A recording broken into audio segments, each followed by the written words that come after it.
That was, I got a lot of really good nuggets out of this one. Yeah, that's pretty good. Really good. Thank you. Dave, the last thing you said was the hope for. Yeah. Hope. Isn't that helpful? Is it helpful? The H is steering me wrong. Do you know what? That document came out like Tufts.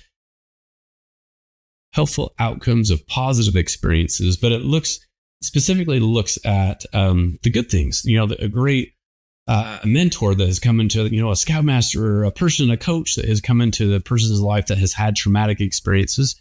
And they looked and said, wow, some kids do, people do this with childhood experiences and most people tank. And they said, what is it that separates those that flourish and flounder? And often it's a few of these positive experiences in their lives, or positive people or mentors or things that have helped them to come out of that. So that's what that reminded me of, that transcendence. Okay, that was, I liked that. Just, having a good outcome. And I didn't know it was, I figured it has to be tied to like having a bad experience, but having a good outcome or something learns from it. So I see time. Exactly. Yeah. It reminds me of this resilience stuff we're talking about today. Yeah. I took a lot of notes. There was just so much that was jumping out to me. Earlier you had mentioned that, first I want to say what jumped out to me was when you said transcendence is the opposite of trauma. And I thought that was incredible because it really resonates with me when you say that. Like you said, trauma is like how did you define trauma again? An intense amount of distressing change in a short period of time. And transcendence is a similar thing, but it's the response to that? Yeah. So transcendent is also an intense amount of positive change in a short period of time. Okay. That resonates. And you'll see different definitions that are out there for sure. But that's one framing that I happen to like. I think it sums it up very well, though. Oh, I do too. I'm going to quote you on that. Can I quote you on that, Nate? Because I like that. Sure, thanks.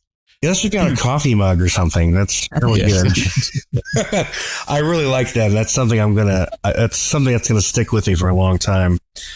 Now you mentioned this was surprising to me. There are people who prefer to avoid attachment. How does that work? How does people are satisfied by not being attached to other people? Yeah. So there's a lot of research on attachment in relationships in general. So there's a secure attachment, and this is a simplification, but I think it'll be helpful. That's basically having good regard for yourself and good regard for others in relationships. Anxiety is more along the lines of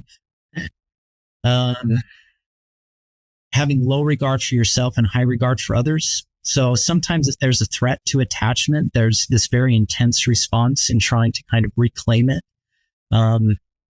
Like a threat, you are hyper aware of threats to the relationship and you respond in a pretty intense way to try to reclaim that.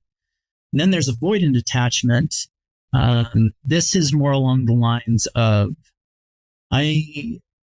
other people are scary. Other people are dangerous, if you will. It's hard for me to open up and actually become vulnerable because of the way that I've been hurt in relationships. And again, simplification.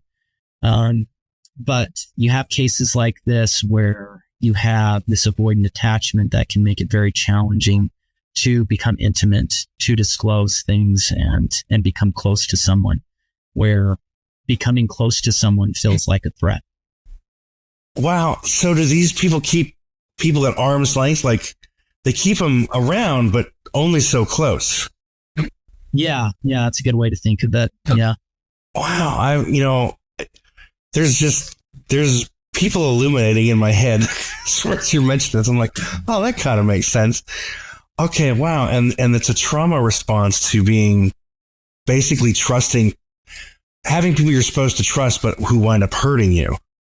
Right. Yeah, that's one. There's several things that can predict avoidant attachment, but that certainly is one example of something that can. Yeah. That is just fascinating to me. Wow. Okay. Thanks for sharing that. and you talked about flourishing. And is this does that kind of stuck to or anchored to the perception of how things are happening to us? Like we flourish when we're not just saying, "Oh, everything's happening to me," but we respond to what's happening. It's an interesting thought. So I would say that I think there's a piece to that. I would say that the things we aim for organize the way that we see the world.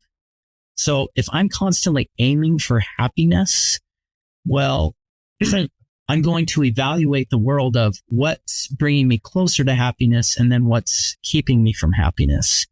If I'm viewing it more from the lens of, well, I'm pursuing meaning, I pay attention to different things.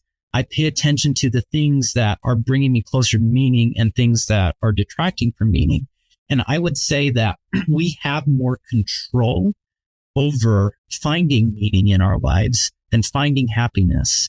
And it depends on how you define those, but generally the way we talk about happiness, yeah, I feel that so much of what drives our moment to moment happiness is in part of what happens to us. Whereas with something like meaning, we can be more proactive regardless of the things that are happening to us. We can still be driven to kind of develop more meaning even when hard things are happening. I something else this really resonates too with me, because the more that I've gotten into my faith, the more I've kind of found, rather than being, and you mentioned this earlier, rather than being anchored to happiness, and you had two things. It was happiness and something else, satisfaction. The less you're anchored to those, and the more you're anchored to meaning and growth, really the happier you'll be, or content at least. Kind of catch-22, yeah. And Dave, you dropped this bomb earlier, and I loved it. I've never heard this before, and it's going to stick with me for a long time. You will never get enough of what you don't need, which so is tied to what you're saying earlier about if you anchor yourself to just trying to be happy and satisfied, you're never going to get it. That's just a really simple way of saying it, or a different way of saying what that is to me. Like, I don't know how to say this, but that's just profound, that I'm glad you shared that. And I hope that it has a resonating effect on the people who've listened to it too, because that's just fascinating to me. It just sums up, look for meaning, don't try to be happy, me, narcissism, look for meaning and how you can really affect the world, and not being, a victim of, oh, these things are happening to me. Well, things are happening, but you can respond to them and find meaning. And you were saying earlier, transcendence. I feel like I'm spitting out a lot here, but it's just there's a lot of wheels turning in my head from all the stuff we've talked about in this past episode that I really, really, really liked.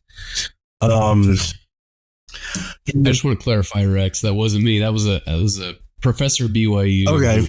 Who shared that with me. So I'll give credit where credit is due. And I think it was Martin Seligman or someone else that said that too often it's like a butterfly. And the more we try to chase that butterfly and to catch that butterfly, the more it's going to elude us. But if we will hold still, sometimes the butterfly will just land right on us. But we've got to be still and enjoy that moment and let it come to us almost as a byproduct. When you're serving others, working hard for others.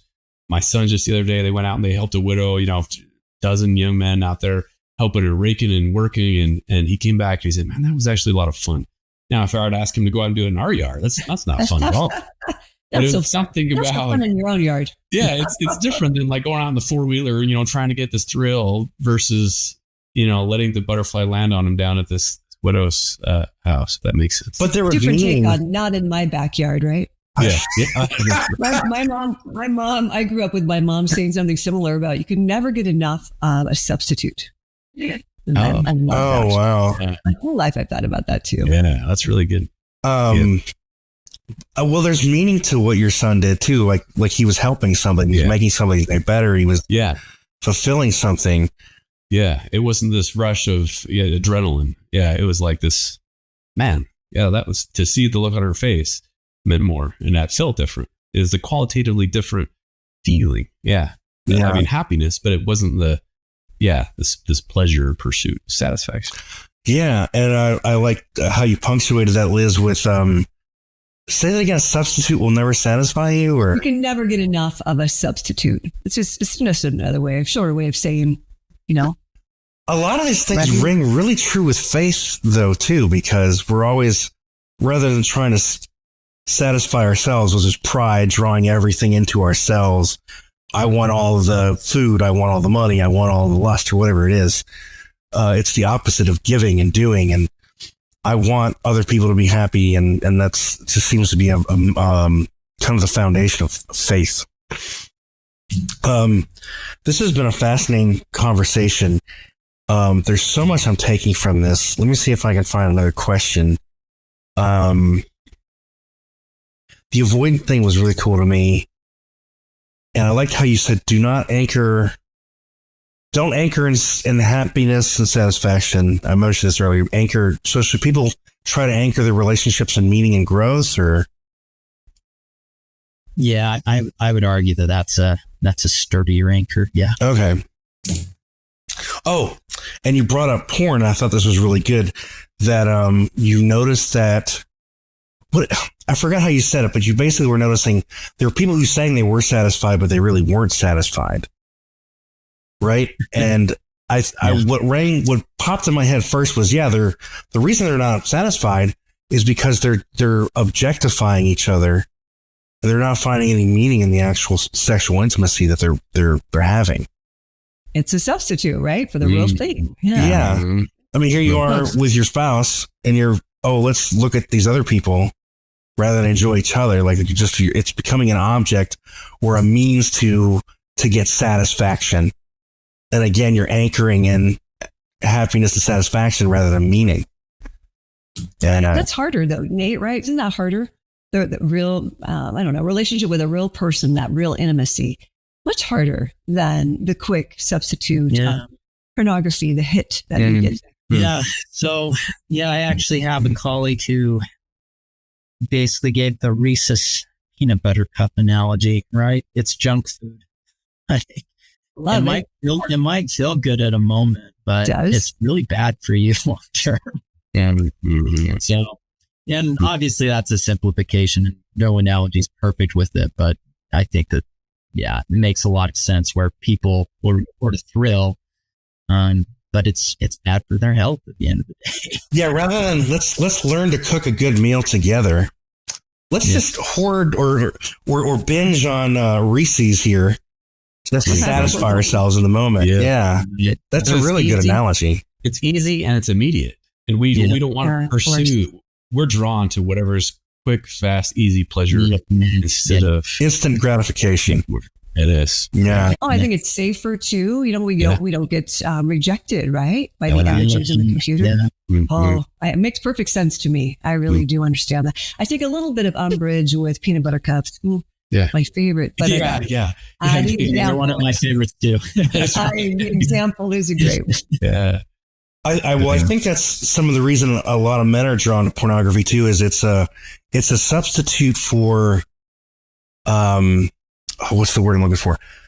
They don't have to deal with the no or the hurt rejection. And the pain of no. No rejection. Yeah. There's no risk. Always there. No risk. Yeah, good one, Dave. Yeah. Yep. It makes perfect sense. I really understand. Nate, I have really loved this conversation, and I've taken a lot from it, and I really believe the people who listen to it will be taking a lot from it too. This has been fascinating, and I'm really happy we've had you on. Yeah. Thanks so much, Nate. We got to have you back again at some point. This was really good. Yeah, that's right. Talk about the book. Yeah. Oh, thank you. Yeah. Yep. Definitely planning more to dive in for some of these subjects. I'd love to at some point. Well, thanks, Nate.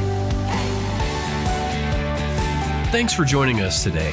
Hey, do us a favor and take a second to subscribe to our podcast and the Utah Marriage Commission YouTube channel at Utah Marriage Commission, where you can watch this and every episode of the show.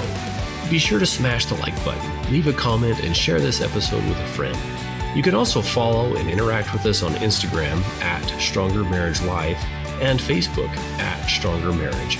So be sure to share with us which topics you loved or which guests we should have on the show next.